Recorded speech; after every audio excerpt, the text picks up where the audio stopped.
اعوذ باللہ من الشیطان الرجیم، بسم اللہ الرحمن الرحیم، الحمد للہ رب العالمین، وصلی اللہ علی سیدنا محمد وآلہ الطیبین الطاہرین۔ سلسلے مباحث جو امام زمان اجل اللہ تعالیٰ فرجہ الشریف کے سلسلے میں چل رہے ہیں، اس میں ایک بہت اہم سوال حضرت کی ظہور کی علامتوں کے سلسلے میں بہت ہمارے جوان آج کل انٹرنیٹ کے اوپر اور دیگر کتابوں میں تلاش کرتے ہیں، اس کے نتیجے میں بہت سے مسائل میں بھی مبتلا ہوتے ہیں۔ دیکھیں، دو چیزیں ہیں جس کو سمجھنا بہت ضروری ہے، ایک علامت ظہور ہے اور ایک علت ظہور ہے۔ دیکھیں، علامت الگ چیز ہے اور علت الگ چیز ہے۔ علت کا مطلب یہ ہے کہ جس وجہ سے ظہور ہوگا، تو علت خداوند عالم کے ہاتھ میں، جب خدا امر کرے گا ظہور ہوگا، اس پہ کوئی دخل اندازی نہیں کر سکتا۔ علامت کا مطلب یہ ہے کہ جب ظہور ہونے والا ہوگا یا ظہور ہوگا تو یہ چیزیں رونما ہو چکی ہوں گی یا ہو رہی ہوں گی، یعنی یہ سرکمسٹانسز ہیں۔ ضروری نہیں کہ سرکمسٹانسز کی وجہ سے ظہور ہوگا، یعنی اگر یہ علامت آ گئی تو حتماً ظہور ہوگا، نہیں، جس وقت ظہور ہوگا اس سے پہلے یہ علامتیں ہوں گی، کیونکہ اگر ہم تاریخ کو دیکھیں تو بہت سی چیزیں تاریخ میں تکرار ہوتی ہیں۔ مثلا شام کے اوپر ایسے حالات ہوں گے، مثلا مصر کے حالات ایسے ہوں گے، مثلا عربستان کے حالات ایسے ہوں گے۔ اگر ہم تاریخ کو دیکھیں تو اس طرح کے حالات کئی دفعہ ہو چکے ہیں وہاں۔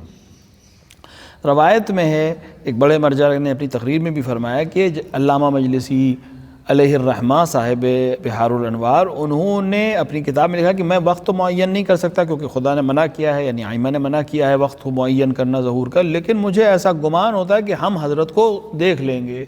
علامہ مجلسی جن کے انتقال کو تقریباً 150 سال ہونے والے، تو علامہ مجلسی کو اس زمانے کے حالات اور شواہد کی وجہ سے ان کو لگتا تھا کہ ظہور ہو جائے گا، تو لیکن آج 150 سال گزر چکے، تو بہت سی چیزیں ایسے ہیں جو حالات ویسے ہوتے ہیں۔ اگر ہم تاریخ کو دیکھیں تو 100-150 سال پہ ایک جیسا پھر سے ویسے ہی حالات ہو جاتے ہیں ہر علاقے کے۔ تو وہ حالات ہونے کا یہ مطلب نہیں کہ حضرت کا ظہور بھی ہو جائے گا، لہٰذا جب ظہور ہوگا ایسے حالات ہوں گے۔ کچھ نشانیاں ایسی ہیں جو حتمی ہیں، جیسے آسمان سے صیحہ کا، یعنی ایک بہت بلند آواز کا آسمان سے ہونا، بلند ہونا، یا نفس زکیہ کا قتل ہونا، یہ علامتیں ابھی تک ظاہر نہیں ہوئی ہیں۔ باقی جو علامتیں وہ حتمی علامتیں نہیں ہیں، یا ربضہ کے پاس ایک زمین کا، مکہ و مدینہ کے پاس ایک جگہ ہے، اس کی زمین کا دھس جانا، تو یہ علامتیں ایسی ہیں جو ابھی تک رونما نہیں ہوئی ہیں۔ یہ 4 یا 5 ہی علامتیں ایسی ہیں جن کو حتمی علامات کہا گیا۔ اور اس کے ساتھ ساتھ امام رضا علیہ السلام سے راوی نے سوال کیا کہ کیا یہ ممکن ہے علامتوں کے بنا بھی حضرت کا ظہور ہو جائے؟ امام نے کہا بالکل۔ پھر اس نے کہا کیا یہ ممکن ہے کہ حضرت کا ظہور ہی نہ ہو، یعنی امام زمان نہ آئیں؟ کہا یہ ممکن نہیں ہے۔ اس کی پھر وجہ امام نے بیان کی۔ امام نے فرمایا کہ جو علامتیں وہ وعید ہیں، وعید یعنی وہ وعدے جو سخت ہوتے ہیں، یعنی جو نقصان دہ ہوتے ہیں، جو عذاب سے تعلق رکھتے ہیں۔ وعید کو پورا نہ کرنا رحمت ہے، اور امام زمان اجل اللہ تعالیٰ فرجہ الشریف کا ظہور وعدہ الہی ہے، اور وعدے کو پورا نہ کرنا برا ہے۔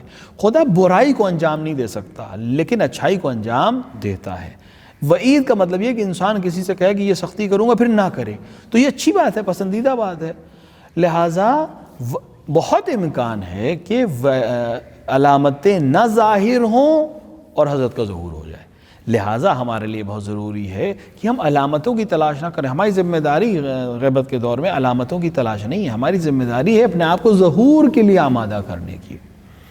ظہور کے لیے آمادہ ہونے کے لیے ہماری کیا ذمہ داریاں، انشاءاللہ ہم اگلے کسی ایپیسوڈ میں آپ سے اس پہ گفتگو کریں گے۔ بارگاہ الہی میں دست دعا ہے کہ وہ ہمیں توفیق عطا فرمائے کہ ہم غیبت کے دور میں اپنے وظائف کو سمجھ سکیں، جان سکیں اور اس پر عمل کر سکیں۔ خدا ہمارے امام کے ظہور میں تعجیل کرے اور ہمیں ان کے اعوان و انصار میں شامل کرے۔ وصلی اللہ علی سیدنا محمد وعلیہ الطیبین الطاہرین۔